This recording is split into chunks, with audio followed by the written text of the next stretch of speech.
Hello students, कैसे हो आप सभी लोग। तो आज के लेक्चर में हम लोग देखेंगे कॉमन मैथमेटिक्स। जो कॉमन मैथ होता है उसके अंदर टीजीटी एंड पीजीटी में जो एचटेट का पेपर है उसके अंदर जो जो क्वेश्चन आते हैं उनको देखेंगे। पहले हम इसका थोड़ा सिलेबस देख लेते हैं कि प्रीवियस ईयर में जो क्वेश्चन आए हुए हैं मैंने उन्हीं के अनुसार इसका सिलेबस देखा है कि किस टाइप से आते हैं।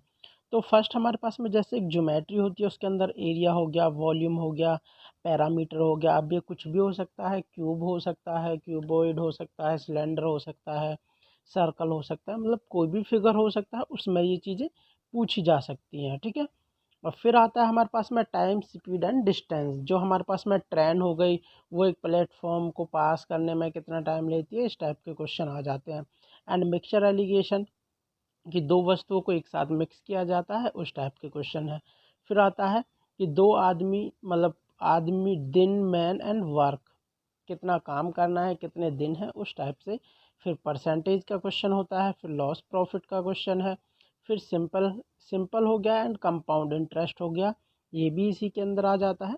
एंड सिंपल अलजेब्रा, जो सिंपल क्वेश्चन होते हैं कुछ कैलकुलेशन टाइप के, उनको मैंने सिंपल अलजेब्रा क्वेश्चन बोल दिया गया है।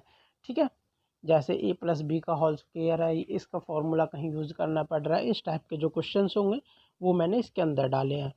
फिर है एलसीएम एंड एचसीएफ, ये भी आ जाता है। फिर हमारे पास में एज, जैसे दे दिया राम की एज 5 ईयर है और उसके दादा की एज उससे 5 गुना है, तो उसकी एज कितनी हो जाएगी, इस टाइप से क्वेश्चंस होते हैं। फिर हो जाता है इसी में रिवर और बोट का हो जाता है, टैप एंड टैंक का हो जाता है कि टंकी को खिलाने में 2 नल लगे हुए हैं, कितना टाइम लेंगे। और इसी प्रकार रिवर की उल्टी डायरेक्शन या फिर उसकी डायरेक्शन में जाने पर उसकी बोट की कितनी चाल है या तैरने के कितने वो है। ठीक है, ये सब आते हैं। तो चलते हैं हम अपने लेक्चर की तरफ। यहाँ पे आज के लेक्चर में हम लोग देखेंगे एचटेट 2021 के अंदर जो टीजीटी कॉमन क्वेश्चन आए थे मैथमेटिक्स से। ठीक है, जो हमारे पास में 30 क्वेश्चन आते हैं, जिसके अंदर 10 क्वेश्चन मैथ के आते हैं, 10 क्वेश्चन रीजनिंग के आते हैं, रीजनिंग वाले, एंड 10 क्वेश्चन जीके वाले आते हैं। ठीक है, इन सब क्वेश्चंस को हम लोग आज के लेक्चर में देखेंगे। एक मिनट। तो 10 10 10 इस टाइप से होता है। यहाँ पे जीके हो गया, मैथ हो गया, एंड ये रीजनिंग के हो गए। इस टाइप से हमारे पास डिस्ट्रीब्यूशन होता है 30 नंबर का। तो आज हम 10 क्वेश्चंस को देखेंगे जो 2021 में आए हुए हैं। चलते हैं फर्स्ट वाले क्वेश्चन की तरफ। यदि आप लोगों को लेक्चर पसंद आता है तो इसे चैनल को सब्सक्राइब एंड अपने दोस्तों के साथ ज़रूर शेयर कीजिए, ताकि उनके भी इजीली 10 नंबर बन जाएं। ठीक है, नेक्स्ट चलते हैं अब हम। फर्स्ट है हमारे पास में, एक घनाभ की ऊंचाई, चौड़ाई और गहराई का योग। जो हमारे पास में एक घनाभ होता है, मतलब एक घन है, उसकी लंबाई, चौड़ाई और ऊंचाई का योग दे रखा है, मतलब लेंथ, ब्रेथ प्लस हाइट हमारे पास 19 दे रखा है, तथा उसके मुख्य विकर्ण का माप 5√5 है, तो सेंटीमीटर। तो इसका क्षेत्रफल, पृष्ठ क्षेत्रफल ज्ञात कीजिए। यदि हमारे पास में विकर्ण दे रखा हो, तो विकर्ण का मतलब क्या होता है, जो मुख्य विकर्ण की बात कर रहा है, ये मुख्य विकर्ण। ठीक है, तो ये चीज़ होती है हमारे पास under the root L square plus B square plus H square. ये हमारे पास दे रखा है 5√5। ठीक है, तो हमें अब इनका स्क्वेयर कैलकुलेट करना है, तो ये रूट दूसरी तरफ जाके स्क्वेयर में कन्वर्ट हो जाएगी। यहाँ हो जाएगा 5 पच्चे 25 और गुना में 5 होगा तो 125। इतनी तो कैलकुलेशन आप कर सकते हो कि 125 हो जाएगा। ये दोनों चीज़ें हमें दे रखी हैं। फिर कहा इसने कि क्षेत्रफल ज्ञात कीजिए। तो क्षेत्रफल का जो फॉर्मूला होता है वो होता है 2 × LB plus BH plus LH। ये हमारे पास में इसके क्षेत्रफल का फॉर्मूला होता है। अब हमें क्या करना है फाइनली, जस्ट यदि हम इसका स्क्वायर कर देते हैं, यदि हम L plus B plus H का स्क्वायर कर देते हैं, वहाँ कहीं ना कहीं L square plus B square plus H square आएगा, वो वाली वैल्यू यहाँ पुट करेंगे एंड इस टाइप की कुछ वैल्यूज आएंगी। तो यहाँ से हम इजीली कैलकुलेट कर सकते हैं इसे। तो स्क्वायर करते हैं उसका, हमारे पास हो जाएगा L square plus B square plus H square plus plus में 2 टाइम्स करके यही आने वाला है, ठीक है, यही फॉर्मूला में है ऐड यहाँ पे, प्लस में 2 into L B plus B H plus L H, और हमने इधर का भी स्क्वायर किया है तो हमारे पास 19 का स्क्वायर 361 हो जाएगा। इसकी वैल्यू हमारे पास 125 है, और ये हमें कैलकुलेट करने, ये इधर ही छोड़ देते हैं और ये दूसरी तरफ लेके चले जाते हैं। ये 125 इसकी वैल्यू दूसरी तरफ जाके सब्सट्रैक्ट हो जाएगी 125। तो यहाँ से हमारे पास आ जाएगा इसका 632, तो 236 सेंटीमीटर स्क्वायर जो हमारे पास में इसका क्षेत्रफल है। Option number third 236 centimetre square. तो ये चीज़ आप लोगों को रिमेंबर रखनी है, और कैसे है अभी मैं इसको बता देता हूँ। जैसे हमारे पास जैसे ये होता है, ठीक है, ये हमारे पास में सिंपल वाला विकर्ण होता है। तो यहाँ पे लेंथ होती है और ये ब्रेथ होती है, और ये ऊपर वाली ये हाइट हो जाती है। तो यदि हम यहाँ पे समकोण त्रिभुज लगाएं तो जो अंदर वाली जो ये वाली चीज़ होती है, यहाँ पे ये लंब हो जाता है और ये आधार हो जाता है, और विकर्ण हमारे पास हो जाता है फिर under root L square plus B square, ठीक है। तो मुख्य विकर्ण क्या होता है, अब हमारे पास में जो मुख्य विकर्ण होता है वो यहाँ से स्टार्ट होके इस जगह तक जाता है, ऐसे ये मुख्य विकर्ण है। तो यहाँ से हम ये वाले एक न्यू ट्रायंगल बनेगा, यहाँ से हम इसमें फिर से लगा देंगे, ये वाली साइड हमने अभी कैलकुलेट की है, ये हो गई है, और ये हमारे पास एच है, तो ये वापस से विकर्ण बन जाएगा। इसको कैलकुलेट करने के लिए क्या करेंगे, इसका स्क्वायर देन प्लस में इसका स्क्वायर, तो एच का स्क्वायर प्लस में इसका स्क्वायर करेंगे, हमारे पास कितना हो जाएगा L square plus B square, ठीक है। ये हमारे पास आ जाएगा अंडर द रूट के अंदर। यही चीज़ थी जो मैंने आप लोगों को यहाँ पे बताई, लेकिन आप लोग इसे डायरेक्ट रिमेंबर कर लेना, ठीक है, कि जो मुख्य विकर्ण होता है L square plus B square plus H square के बराबर होता है। डायरेक्ट रिमेंबर रखोगे तो जल्दी से होगा और फास्ट होगा सॉल्यूशन, ठीक है। चलते हैं नेक्स्ट क्वेश्चन की तरफ। नेक्स्ट है हमारे पास में 140 मीटर लंबी रेलगाड़ी की चाल 60 किलोमीटर पर घंटे है तथा इसे 260 मीटर लंबे प्लेटफॉर्म को पार करने में कितना समय लगेगा। तो ये चीज़ हमें कैलकुलेट करनी है। तो सबसे पहले जो स्पीड दे रखी होती है, और यहाँ पे हमारे पास में जो ट्रेन की लंबाई होगी या प्लेटफॉर्म की लंबाई होगी वो मीटर में दे रखी है, एंड स्पीड है जो किलोमीटर और पर घंटे में दे रखी है। तो हमें स्पीड को भी कन्वर्ट करना होता है मीटर पर सेकंड में। तो मीटर पर सेकंड में स्पीड को कन्वर्ट करने के लिए हम क्या करेंगे, यहाँ से हो जाएगी स्पीड इज इक्वल्स टू, जैसे हमारे पास में 60 है तो हम क्या करते हैं 1000 ये 5/18 से मल्टीप्लाई कर देते हैं, हमेशा याद रखना है 5/18 से मल्टीप्लाई कर देते हैं। और ये किस प्रकार होता है, जैसे हमारे पास में 60 किलोमीटर था, किलोमीटर को मीटर में कन्वर्ट किया 1000 आया, एंड घंटे को पहले मिनट में कन्वर्ट करेंगे तो 60 से मल्टीप्लाई, फिर 60 को मिनट सेकंड में कन्वर्ट करेंगे तो फिर 60 से मल्टीप्लाई, ऐसे 1 0 से 1 0 1 0 से 1 0, फिर हमारे पास में 2 से कट करेंगे तो इसे 2 3 6, 2 से 5 बार, ऊपर तो 5 आ जाता है और नीचे 18 आ जाता है, ठीक है, 5/18। तो ये हमें रिमेंबर रखना है कि ये 5/18 होता है। डायरेक्ट रिमेंबर रखना है, ऐसे कैलकुलेशन करने जाओगे तो थोड़ा टाइम लगेगा। स्पीड हमारे पास में ये हो गई है, अब से 6 से काटते हैं, 6 ये 6 या 18, 6 कम 6 ये 0, ये हो जाएगा हमारे पास में 30/3। जो स्पीड हमारे पास हो गई है 30, ये 50 है, 30 नहीं है, ऊपर 5 था, 50/3 मीटर पर सेकंड, ठीक है। स्पीड हमारे पास में 50 ये मीटर पर सेकंड हो गई, या इजीली कैलकुलेट कर लोगे जस्ट 2 और 3 सेकंड के अंदर आप लोग, ठीक है। तो फिर हमें क्या कैलकुलेट करना है, प्लेटफॉर्म को पार करने में उसे कितना टाइम लगेगा। तो इसको कैलकुलेट करने के लिए फॉर्मूला मैं लिखवा देता हूँ आप लोगों को। जो टाइम होता है, टाइम इज इक्वल्स टू हो जाता है, जैसे पहले तो मैं ये वाला फॉर्मूला बता देता हूँ कि speed is equals to distance upon time होता है। अब हमारे पास में जो यहाँ पे डिस्टेंस होगा उसके लिए फॉर्मूला है कि डिस्टेंस पहले तो ट्रेन की लेंथ प्लस में प्लेटफॉर्म की लेंथ, ये तो डिस्टेंस की जगह आ जाएगा, एंड हमें टाइम निकालना है तो टाइम ऊपर चला जाएगा, ये टी हो जाएगा, एंड यहाँ पे आ जाएगा स्पीड। ये हमारे पास में फॉर्मूला है। जब भी इस टाइप का कोई भी क्वेश्चन आए कि ट्रेन है, प्लेटफॉर्म है, या फिर दो ट्रेन दे रखी हैं, उनका भी कैलकुलेट करना है इस टाइप से, एक प्लेटफॉर्म हो गया, एक ट्रेन हो गई, और या फिर दोनों ट्रेन हो गई, तो भी हमारे पास में डिस्टेंस को हम ऐड कर देंगे, देन स्पीड से डिवाइड कर देंगे। ठीक है, तो यहाँ से फॉर्मूले में पुट करते हैं वैल्यूज़ को, तो हमारे पास हो जाएगा लेंथ, ट्रेन की लेंथ 140 है, ये 140 प्लस में 260 हमारे पास प्लेटफॉर्म की है, और अपॉन में 50, और अपॉन में ये 3 आएगा, तो यहाँ से हमारे पास हो जाएगा ये 400 अपॉन 50 इंटू 3, 1 0 से 1 0, 5 एकम 5, 5 अट्ठे 40, फिर 8 और 3 के आपस में मल्टीप्लाई हो जाएगी, तो ये हमारे पास आ जाएगा 24 सेकंड। तो ट्रेन प्लेटफॉर्म को 24 सेकंड में क्रॉस कर जाएगी। ठीक है, यदि आप लोगों को क्वेश्चन समझ आ रहा है तो चैनल को सब्सक्राइब एंड अपने दोस्तों के साथ इसे शेयर कीजिए।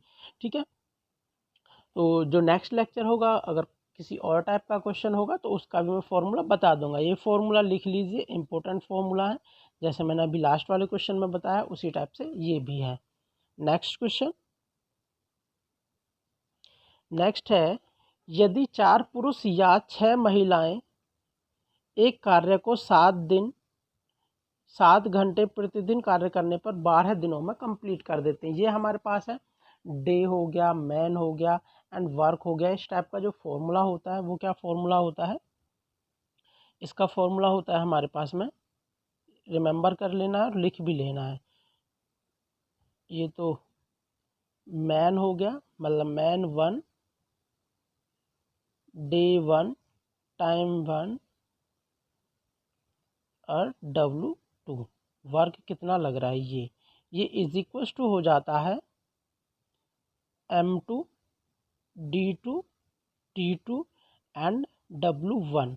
मतलब जो वर्क होता है वो दोनों में अपोजिट होता है, बाकी सारी चीज़ें एक दूसरे के साथ में मल्टीप्लाई में ही होती हैं। ठीक है, ये फॉर्मूला है, आप लोग इसे लिख लीजिए। यहाँ से हमारे पास में क्या दे रखा है, 4 पुरुष या 6 महिलाएं। जब भी या फिर और लगा मिले क्वेश्चन में, इसका मतलब है जो 4 पुरुष हैं वो इज इक्वल टू 6 वुमेन है। ठीक है, तो यदि हम 1 पुरुष की क्या वैल्यू कैलकुलेट करना चाहें तो 6 अपॉन में 4 वुमेन आ जाएगा, दैट मीन्स ये हो जाएगा 3/2 वुमेन। तो एक पुरुष 3/2 वुमेन के इक्वल है, और यहाँ पे पूछा हुआ है उसी कार्य के दोगुने से, उसी कार्य मतलब 12 दिनों में कर सकते हैं, तो उसी कार्य से 2 गुना बड़ा कार्य है। अब उस कार्य का हमने जो कार्य है वो 2 गुना कर दिया गया है, और कार्य में 10 पुरुष तथा 3 महिलाएं। अब 10 पुरुष और 3 महिलाएं दोनों एक साथ मिलकर कार्य कर रही हैं। फिर कह रहा है 8 घंटे प्रतिदिन काम करेंगे, मतलब टाइम दे दिया है, तो पूछा हुआ है डे 2, जो D2 है वो कैलकुलेट कीजिए। यहाँ पे जो फर्स्ट वाला वर्क है वो हमारे पास, जो सेकंड वाला वर्क हमारे पास है वो 2 टाइम W1 है। ठीक है, ये चीज़ दे रखी है इसमें, तो पुट कर देंगे सारी चीज़ें, लेकिन फॉर्मूला हमारे पास एक यही है, और एक यहाँ से ये चीज़ निकाली है मैंने। अब 10 पुरुष की वैल्यू कैलकुलेट करनी है, एक पुरुष की वैल्यू ये है, तो 10 की कैलकुलेट करने के लिए क्या करेंगे, हम 10 से मल्टीप्लाई कर देंगे। 10 पुरुष is equal to 3/2 into 10 women, तो यहाँ से हमारे पास में 5 5 दिया 15 वुमेन। तो हमारे पास 10 पुरुष 15 वुमेन के इक्वल है, मतलब पुरुषों की जगह मैं 15 वुमेन लिख देता हूँ, एंड तीन वुमेन ये दे रखी है, तो टोटल हमारे पास में 18 वुमेन्स जो इस कार्य को, जो दुगना कार्य है, अब उसको टोटल 18 वुमेन कंप्लीट करेंगे, और शुरू में हमारे पास में 6 वुमेन दे रखी थी, मतलब जो ये M1 की वैल्यू है और ये M2 की वैल्यू है। यहाँ से ये सारी चीज़ें इधर पुट कर देते हैं। अब हम थोड़ा इरेज कर देता हूँ मैं इसे, 18 और 6, ठीक है, ये याद रखिए। यहाँ पे वैल्यूज़ पुट करेंगे तो यहाँ पे स्टार्टिंग में 6 थी, इनटू में डे हमारे पास में 12 दे रखे हैं, टाइम हमारे पास में 7 दे रखा है, एंड वर्क जो सेकंड वर्क है वो 2 टाइम W1 दे रखा है। एंड फिर हमारे पास में दूसरी तरफ वाला लिख देता हूँ मैं बराबर से, इधर बराबर ये m2 हमारे पास कितने हो गए, 18 हो गए हैं। एंड डे हमें निकालने ही है, एंड टाइम हमारे पास में इस बार वो क्या कर रहा है, 8 आवर पर डे कर रहा है। एंड W1, ठीक है, तो W1 से W1 कैंसिल हो जाएगा सबसे पहले, तो ये वाला W से W1। अब करना है हमें डी की वैल्यू कैलकुलेट करनी है, बाकी चीज़ें ये दूसरी तरफ चली जाएंगी, इधर बटे में आएंगे तो ये कितना हो जाएगा 18 इंटू में 8, तो यहाँ से 6 कम 6, 6 तिया 18, 3 एकम 3, 3 चौक 12, 4 से ये 2 बार जाएगा, 2 से 2 बार जाएगा, तो डी हमारे पास कितना आ गया 7। तो ऑप्शन नंबर सेकंड हमारे पास में करेक्ट है, जो 7 डेज, तो वो 7 डेज काम करेंगे, देन वो काम को कंप्लीट कर देंगे। नेक्स्ट क्वेश्चन पे चलते हैं। यहाँ पे है यदि x is equal to 1/1 plus under the root 2 हो तो x square plus 2x plus 3, ये मान कैलकुलेट कीजिए। सबसे पहले इस क्वेश्चन को हमें क्रॉस मल्टीप्लिकेशन करना पड़ेगा। क्रॉस मल्टीप्लिकेशन करने के बाद में हमारे पास क्या हो जाएगा, ये हो जाएगा x plus under the root 2x is equal to 1, ठीक है। क्रॉस मल्टीप्लाई के बाद ये होगा, यदि अब अभी हम इसका स्क्वायर करते हैं तो कहीं ना कहीं अंडर द रूट 2 बच जाएगा, तो हम क्या करेंगे, इसे दूसरी तरफ लेके जाएंगे एंड इस 1 को इस साइड में लेके आ जाएंगे, तो x minus 1 is equal to minus under the root 2, ये हमारे पास हो गया। अब इसका हम स्क्वायर करते हैं दोनों तरफ, तो इसका स्क्वायर हो जाएगा एंड देन इसका स्क्वायर हो जाएगा, ये हो जाएगा हमारे पास में X square plus 1 minus 2x is equal to, ये हो जाएगा 2x स्क्वायर। अब क्या करना है, ये सारी चीज़ें एक तरफ लेके जा रहे हैं, इन चीज़ों को इस साइड में लेके जाऊंगा, तो हमारे पास हो जाएगा 2x square minus x square plus x, और ये 1 को मैं इधर ही छोड़ देता हूँ, तो ये बराबर से इधर बचा, तो यहाँ से आ गया हमारे पास में एक्स स्क्वायर प्लस एक्स, लेकिन ये एक्स स्क्वायर प्लस 2x है यहाँ पे, ये ठीक है 2x है, हमें क्या चाहिए x square plus 2x plus 3, तो इस साइड में हम 3 ऐड कर देते हैं, तो दूसरी तरफ भी हमें 3 ऐड करना पड़ेगा, मतलब जो एक साइड में ऐड करते हैं वो दूसरी तरफ भी ऐड करना पड़ता है, तो हमारे पास में क्या हो जाता है आंसर 4, तो ऑप्शन नंबर थर्ड इसका करेक्ट है। चलते हैं नेक्स्ट क्वेश्चन की तरफ। जो ये क्वेश्चन है ये अलजेब्रा का क्वेश्चन है, सिंपली थोड़ा कैलकुलेशन किस टाइप से होंगी, थोड़ा सा दिमाग लगाना पड़ता है हल्का सा, ठीक है। तो यहाँ पे हमारे पास है एक तार की लंबाई 66 मीटर है, तो इस तार से बनाए जा सकने वाले 3.32 सेंटीमीटर परिधि वाले वृत्तों की संख्या क्या होगी। हमारे पास में एक तार दे रखा है, उनको काट काट के ऐसे वृत्त बना रखे हैं बहुत सारे, तो यदि हम इस एक वृत्त की जो लंबाई है उससे टोटल तार की लंबाई को डिवाइड करेंगे तो वो संख्या कैलकुलेट हो जाएगी, ठीक है। टोटल लेंथ हो जाएगी हमारे पास में, टोटल लेंथ अपॉन में जो एक तार की लंबाई है, मतलब एक वृत्त की परिधि दे रखी है, अपॉन में परिधि, ये हमारे पास फॉर्मूला है, टोटल लेंथ अपॉन में परिधि।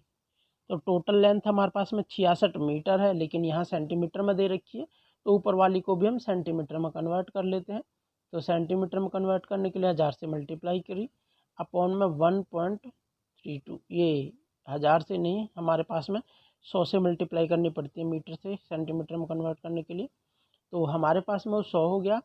एंड फिर हमारे पास में ये एक पॉइंट लगा हुआ है, इसको हटाने के लिए ऊपर फिर से 100 से मल्टीप्लाई हो जाएगी। अब क्या होगा, ये 11 से काटते हैं हम, 11 कम 11, 11 दूनी 22, ये 11 छिक्के 66, 6 बार काटता है, 6 कम 6, 6 दूनी 12, फिर 2 से काटेंगे तो ये 50 टाइम कटेगा, फिर कितना बचा है हमारे पास में 50 गुना में 100, ये हमारे पास हो जाता है 5000, जो छोटे वृत्त हो जाएंगे वो 5000 हो जाएंगे, ठीक है। चलते हैं नेक्स्ट क्वेश्चन की तरफ। यहाँ पे है दो संख्याओं का योग 528 है, यदि इनमें से बड़ी संख्या को 4% कम कर दिया जाता है और छोटी संख्या को 12% बढ़ा दिया जाता है, तो प्राप्त संख्या किसके बराबर होगी, उनमें से छोटी संख्या क्या है। तो हम छोटी संख्या क्या कर लेते हैं, पहले लेट कर लेते हैं कि छोटी जो संख्या है वो x है, देन बड़ी संख्या क्या हो जाएगी, ये स्मॉल वाली संख्या है, एंड लार्ज वाली संख्या कितनी हो जाएगी, टोटल तो 520 है उनका योग, तो 520 माइनस एक्स, ये लार्ज हो जाएगी। अब हमें क्या करना है, बड़ी वाली संख्या में से 4% कम करना है, तो ये वाली हमारे पास लार्ज है, 4% कम करेंगे तो कितना हो जाएगा, टोटल परसेंट तो 100 होता है, लेकिन 4% कम करेंगे तो कितना बचेगा, 96%। थोड़ा परसेंटेज आप लोगों को आना चाहिए, तो 96% हमारे पास में यहाँ बचेगा। तो 520 माइनस एक्स इंटू में 96% को सही करेंगे तो बटे में 1000 ये 100 हो जाएगा, इज इक्वल्स टू, तो स्मॉल में क्या किया गया है, स्मॉल वाली में 12% को इंक्रीज किया गया है, टोटल 100 होता है और 12% इंक्रीज हुआ तो 112 ऑफ एक्स अपॉन में 100 से 100 कैंसिल हो जाएगा, फिर इसे 4 से कैंसिल करता हूँ तो 4 दूनी 8, 4 चौक 16, फिर यहाँ पे हो जाएगा 4 दूनी 8, 4 अट्ठे 32, फिर इसे काटेंगे हम 4 से, 4 छिंग 24, 4 सत्ते 28, ये 7 हो गया।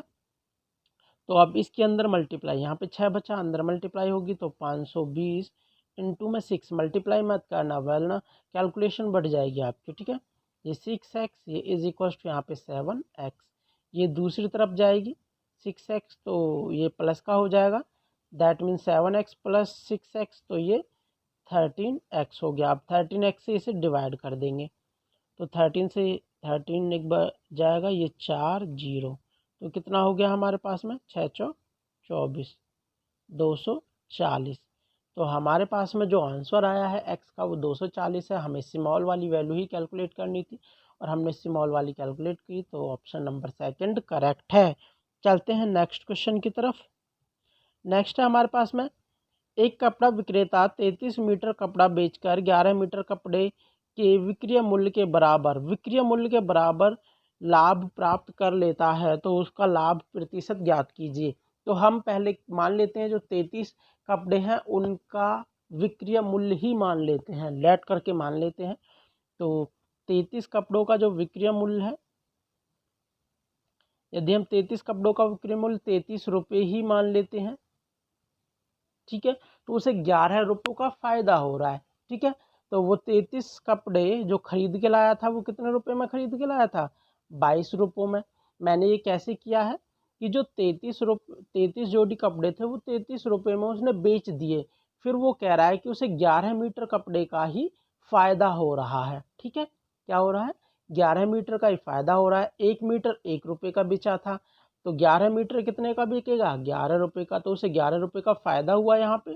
तो उसने खरीदा कितने का था, 22 रुपये का उसने खरीदा था, ठीक है। अब हमें बोला हुआ है उसने कि लाभ प्रतिशत कैलकुलेट कीजिए, तो लाभ हमें 11 रुपये का हुआ था और किसके ऊपर हुआ था, जो खरीदा होता है उसके ऊपर होता है 22, यहाँ पे गुना में 100 करना होता है परसेंटेज के लिए, 11 कम 11, 11 दूनी 22, तो यहाँ से हमारे पास आ गया 50%।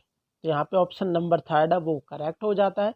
इसे हम 100 से भी कर सकते हैं कि 33 कपड़े 100 रुपये में आए इस टाइप से, तो उससे 11 कपड़ों का फ़ायदा हुआ, तो फिर हमें 11 का थोड़ा कैलकुलेशन अटे बटे में हो जाएगी। तो इसी सब से बचने के लिए मैंने 33 को 33 रुपये में ही मान लिया है ताकि ईजी हो गया है थोड़ा, ठीक है। अब चलते हैं नेक्स्ट क्वेश्चन पे। आप लोग भी कुछ भी मान के कर सकते हो, और यदि आप लोग ऐसे मानो कि 33 कपड़े 66 रुपये में आए हैं तो उसे 22 रुपये का लाभ ही हो जाएगा। फिर 66 रुपये के तो आए थे, 22 रुपये का लाभ हुआ, खरीदा कितने में उसने, 44 रुपये में उसने खरीदा, फिर भी 100 करेंगे तो ये 1/2 ही आएगा, और फिर 50%। इस टाइप से कुछ भी कर सकते हो खुद से मान के भी। नेक्स्ट क्वेश्चन है हमारे पास में, 5000 पर 12% वार्षिक ब्याज की दर से 2 वर्ष के साधारण ब्याज और चक्रवृद्धि ब्याज में अंतर बताना है। जो चक्रवृद्धि ब्याज होता है और साधारण ब्याज होता है उसमें अंतर बताना है, ठीक है। तो चक्रवृद्धि ब्याज क्या होता है, ब्याज के ऊपर ब्याज लेने लगता है। जो फर्स्ट ईयर होती है, पहली साल होती है, वहाँ पे चाहे चक्रवृद्धि ब्याज हो या फिर सिंपल इंटरेस्ट हो, कुछ भी हो, दोनों बराबर होते हैं। क्यों होते हैं, क्योंकि पहली साल में हमारे पास में कोई ब्याज नहीं होता है, ठीक है, तो हमें ब्याज के ऊपर ब्याज लेने की ज़रूरत नहीं पड़ती। लेकिन जैसे ही सेकेंड ईयर चलता है वहाँ पे हमारे पास में कुछ ब्याज कैलकुलेट हो जाता है, अब उस ब्याज के ऊपर ब्याज लगेगा। जो सेकेंड ईयर में ब्याज के ऊपर ब्याज लगा है वही डिफरेंस आने वाला है हमारे पास में, ठीक है। मतलब जो 5,000 है, 5,000 है, पहली ईयर में इसका जो ब्याज आने वाला है यहाँ पे, और ये दूसरी ईयर में ब्याज आने वाला है। ठीक है, तो हमारे पास में क्या है, जो फर्स्ट ईयर में चाहे सिंपल इंटरेस्ट हो या फिर कंपाउंड इंटरेस्ट हो, दोनों बराबर होने वाले हैं, इसको कैलकुलेट करने की ज़रूरत नहीं है। और लेकिन जो सेकंड ईयर में ब्याज आएगा, उस ब्याज के ऊपर अगेन हमें जो परसेंटेज दे रखी है वो परसेंटेज कैलकुलेट कर देनी है, तो वही डिफरेंस आने वाला है। सिंपल तो ये दोनों का प्लस होगा, लेकिन चक्रवृद्धि ब्याज में एक बार और इस जो ब्याज का आने वाला है उसका भी ब्याज निकालना पड़ता है। ठीक है, तो यही हमारे पास में डिफरेंस आने वाला है, याद रखना है। तो हमें क्या करना है, पहले इसका 12% एक साल का निकालना है, 12% निकालेंगे तो वो हो जाएगा, फिर एक बार और 12% निकालेंगे तो वो डिफरेंस हो जाएगा। मतलब जो चीज़ दे रखी हो, जितना परसेंटेज निकालना हो 2 साल के लिए, फॉर्मूला याद कर लो इसे। मैं आप लोगों को फॉर्मूला ही लिखवा देता हूँ, एक सेकेंड रुकिए।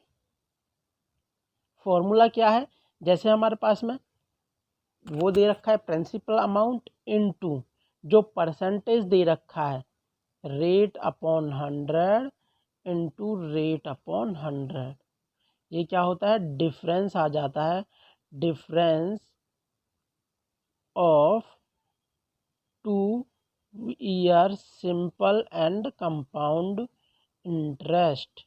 ठीक है, ये लिख लेना, ये फॉर्मूला है।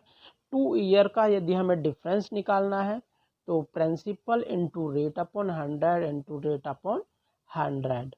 ठीक है, तो परसेंटेज हमें कैलकुलेट करनी है, पहले तो 12%, 100 का 12 कितना हो जाता है, 12 ऑफ 100, तो इसे हम 4 से काट सकते हैं, 4 या 12, 4 से 25, मतलब 3/25। तो 5,000 का 3/25 2 बार कर देना है, 3/25, 25 एकम 25, 25 से 2 बार जाएगा तो 50, फिर 2 जीरो, 25 एकम 25, 25 अट्ठे 200 हो जाएगा। फिर अब इसकी और इसकी मल्टीप्लाई कर देंगे, उतने ही रुपये आने वाला है। ये 3 तिया 9, 9 अट्ठे 72, तो 72 रुपये का डिफरेंस है सिंपल इंटरेस्ट और चक्रवृद्धि ब्याज में 2 साल के अंदर। तो ऑप्शन नंबर फर्स्ट हमारे पास में करेक्ट है। आप लोगों को मैंने फॉर्मूला भी बताया है, और कहीं कोई प्रॉब्लम हो तो ज़रूर पूछना। नेक्स्ट जो लेक्चर्स आएंगे इनसे अलग टाइप के भी क्वेश्चन होंगे, और इस टाइप के भी क्वेश्चंस होंगे, आप लोग देखना। ठीक है, एग्ज़ाम के अंदर भी यही क्वेश्चंस आते हैं, इनसे अलग कुछ नहीं आता है। तो नेक्स्ट है हमारे पास में क्वेश्चन नंबर 12। यहाँ पे दे रखा है एक समचतुर्भुज का परिमाप 100 सेंटीमीटर है और उसका एक विकर्ण 40 सेंटीमीटर है, तो उसका क्षेत्रफल ज्ञात कीजिए। तो क्षेत्रफल पहले हमारे पास में क्या होता है, 1/2 D1 इंटू D2। तो D1 D2 क्या लिखे मैंने यहाँ पे, विकर्णों की संख्या लिखी है D1 और D2, एंड 1/2 ये फॉर्मूला है हमारे पास में एरिया का। एरिया ऑफ जो समचतुर्भुज है D1 इंटू D2 एंड 1/2। ठीक है, तो हमारे पास में परिमाप दे रखा है, समचतुर्भुज है, तो समचतुर्भुज का मतलब है चारों साइडें बराबर दे रखी हैं। तो एक साइड हमारे पास में कितनी हो जाएगी, 25, इसकी एक साइड 25 है, जैसे इस टाइप से कुछ बना होगा, और ये इसके विकर्ण होंगे। ठीक है, जो एक विकर्ण है वो 40 दे रखा है, और ये वाली एक साइड है वो 25 दे रखी है। तो हमारे पास में ये वाला जो ये आपस में यहाँ पे कट करते हैं, ये 90 डिग्री पे कट करते हैं, ये चीज़ रिमेंबर रखनी है कि ये 90 डिग्री पे कट करते हैं। तो ये हमारे पास में 25 हो गया, और ये 2 भागों में 90 डिग्री प्लस 2 भागों में विभाजित करते हैं, टोटल ये 40 थी। तो यहाँ से यहाँ तक की केबल हमारे पास कितनी हो जाएगी, ये 20 हो जाएगी। अब ये 90 डिग्री, ये ग्राफ इस टाइप का बन जाएगा कुछ ऐसे, ये 25 हो गया है, ये 20 हो गया है, और हमें ये चीज़ कैलकुलेट करनी है। बाय पीजीटी थ्योरम से क्या करते हैं, विकर्ण का स्क्वायर माइनस ये बेस का square is equal to this हो जाएगा अंडर रूट में। तो 25 25, ये 625 माइनस ये 400 हो जाएगा अंडर द रूट। तो यहाँ से हमारे पास कितना हो जाएगा, 225 अंडर द रूट, यहाँ से आ गया ये 15। तो हमारे पास में ये 15, यहाँ से यहाँ तक का 15 है, तो ओवरऑल विकर्ण कितना हो जाएगा, ये 30। ठीक है, तो अब हमने सारी चीज़ें कैलकुलेट कर ली हैं, विकर्ण का पता चल गया आप लोगों को। यहाँ से क्या हुआ है, D1 हमारे पास में 40 दे रखा था एंड D2 हमारे पास में हमने 30 कैलकुलेट कर लिया। यहाँ पे पुट करनी है वैल्यूज़ 1/2 इंटू 40 इंटू 30, ये 2 से 20 बार जाएगा एंड ये 600 सेंटीमीटर स्क्वायर। तो ऑप्शन नंबर हमारे पास में सेकंड करेक्ट है। ये क्वेश्चन आप लोगों को कहीं भी दिख सकता है इस टाइप का। तो ये फॉर्मूला था हमारे पास में 1/2 D1 इंटू D2 एंड हमें एक विकर्ण दे रखा है एंड एक परिमाप दे रखा है, वहाँ से सेकंड विकर्ण कैलकुलेट किया है। सेकंड विकर्ण में क्या क्या प्रॉपर्टी लगी है कि जो विकर्ण होते हैं वे एक दूसरे को परस्पर 90 डिग्री पर कट करते हैं। याद रखना ये आ जाता है कई बार, ठीक है। तो 90 डिग्री पर कट करते हैं एंड जो हमारे पास में विकर्ण होते हैं वो एक दूसरे को समद्विभाजित 2 भागों में बाइसेक्ट करते हैं, ठीक है। तो ये हो गया। अब चलते हैं नेक्स्ट क्वेश्चन की तरफ। नेक्स्ट क्वेश्चन वापस से हमारे पास सिंपल सा ही क्वेश्चन है, अलजेब्रा का क्वेश्चन है। यदि 5a plus 1/3a is equals to 5 हो तो 9a² प्लस 1/25a² का मान ज्ञात कीजिए। देखिए यहाँ पे 5 है, यहाँ पे 3 है, लेकिन यहाँ पे 9 है, यहाँ पे 25 है, तो थोड़ा अपोजिट हो गया है। तो हम क्या करेंगे, ऊपर 3 बनाने की कोशिश करेंगे एंड नीचे 5 बनाने की कोशिश करेंगे। तो यहाँ से हमारे पास कितना हो गया, दे रखा है 5a plus 1/3a is equals to 5, ठीक है। तो अब क्या करेंगे, इस चीज़ को यदि मैं 5 से ये 3 से मल्टीप्लाई करूं तो यहाँ कहीं ना कहीं 3 मल्टीप्लाई आ जाएगा और 5 से मुझे डिवाइड करना पड़ेगा क्योंकि ये मुझे 5 यहाँ से हटाना है। 3 से मल्टीप्लाई करेंगे तो 3 यहाँ से हट जाएगा एंड 5 से मल्टीप्लाई करेंगे तो यहाँ 5 आ जाएगा, ठीक है। तो यहाँ से कितना हो जाएगा, ये 3a प्लस में यहाँ करेंगे तो 3 से 3 कट के 1/5a इज इक्वल टू 5 से यहाँ 5 कट जाएगा और यहाँ पे 3, ठीक है। अब इसका सिंपली हमें स्क्वायर करना है, दोनों तरफ स्क्वायर ले लेते हैं। तो ये 9a² प्लस 1/25a², यही चीज़ हमें कैलकुलेट करनी थी। प्लस में 2 इंटू, अब इन दोनों की गुना करनी है, ये 3a इंटू 1/5a बराबर 9। ए से ए कैंसिल हो जाएगा, यहाँ पे हो जाएगा 6/5, 6/5 इज इक्वल टू 9 और ये प्लस में है। ये चीज़ हमें कैलकुलेट करनी है तो इसको दूसरी तरफ लेके चले जाएंगे। कितना हो जाएगा हमारे पास में 9 माइनस 6/5, तो 9 पंजे 45 माइनस 6/5, तो 6 घटाएंगे 45 से तो 39 आ जाएगा। तो इसकी वैल्यू आ गई 39/5। तो ऑप्शन नंबर 4 हमारे पास में करेक्ट है। यहाँ पे हमारे पास में ये 10 क्वेश्चन थे जो HTET हमारे पास में 2021 वाला क्वेश्चन पेपर था। ये 2021 HTET TGT का पेपर था। इसमें 10 क्वेश्चन जो भी आए थे मैंने आप लोगों को करा दिया है एंड स्टार्टिंग में मैंने आप लोगों को सिलेबस बताया था, कौन कौन सा सिलेबस आता है और इनमें से कौन कौन से क्वेश्चंस आते हैं, ठीक है। और अब नेक्स्ट लेक्चर में हम लोग देखेंगे जो PGT था 2021 का, उसमें कौन कौन से कॉमन क्वेश्चंस आए हैं और उनको हम कंप्लीट करेंगे। विद फॉर्मूले के साथ ही करेंगे, जैसे फॉर्मूला और थोड़ा बेसिक से भी समझाया था मैंने आप लोगों को।